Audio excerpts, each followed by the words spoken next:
Assalamualaikum warahmatullahi wabarakatuh. Pada kesempatan kali ini, Ibu akan membahas tentang unsur kebahasaan teks prosedur.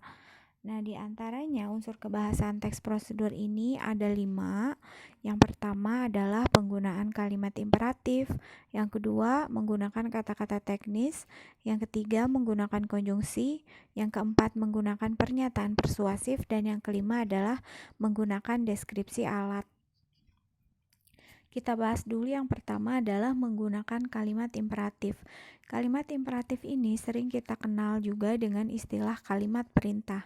Kalimat imperatif atau kalimat perintah itu adalah kalimat yang meminta atau menyuruh seseorang untuk melakukan sesuatu.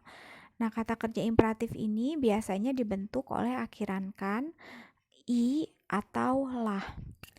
Kemudian unsur kebahasaan yang kedua adalah menggunakan kata-kata teknis. Kata teknis adalah kata-kata atau istilah yang berkaitan dengan topik yang digunakan dalam membuat teks prosedur. Nah, artinya dalam membuat sebuah prosedur, kata teknisnya pasti disesuaikan dengan topik yang digunakan. Kalau misalnya kita membahas topiknya adalah tentang cara membuat mie instan. Nah, maka kata teknis yang digunakan yang banyak kita temukan diantaranya kata-kata yang berkaitan dengan dapur atau dengan makanannya itu sendiri. Kemudian, kalau misalnya kita membuat teks prosedur yang topiknya berkaitan dengan misalnya tentang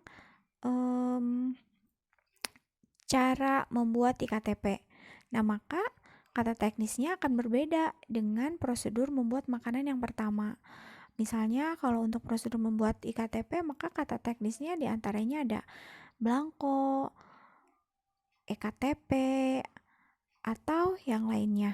Artinya sekali lagi kata teknis itu disesuaikan dengan topik yang digunakan. Kemudian yang ketiga itu adalah menggunakan konjungsi.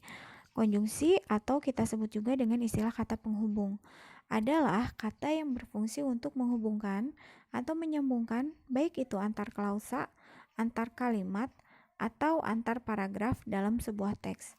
Nah, konjungsi itu sebenarnya banyak jenisnya.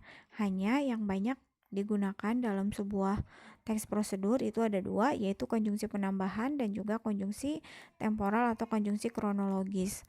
Konjungsi penambahan contohnya ada dan, atau. Dan konjungsi temporal atau kronologis contohnya misalnya sebelum, sesudah, sebelumnya, dan lain sebagainya. Kemudian unsur kebahasaan yang keempat adalah menggunakan pernyataan persuasif. Pernyataan persuasif adalah sebuah pernyataan yang tujuannya untuk mengajak atau membujuk seseorang untuk melakukan sesuatu. Dan unsur kebahasaan yang terakhir adalah menggunakan deskripsi alat.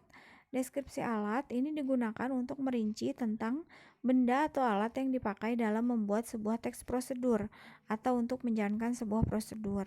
Nah, biasanya dalam sebuah teks prosedur itu banyak menggunakan alat atau bahan. Maka di sini kita harus mampu untuk merincinya. Apa saja alat dan bahan yang diperlukan untuk menunjang atau mendukung kegiatan dari prosedur itu sendiri.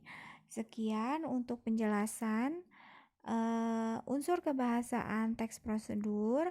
Wassalamualaikum warahmatullahi wabarakatuh.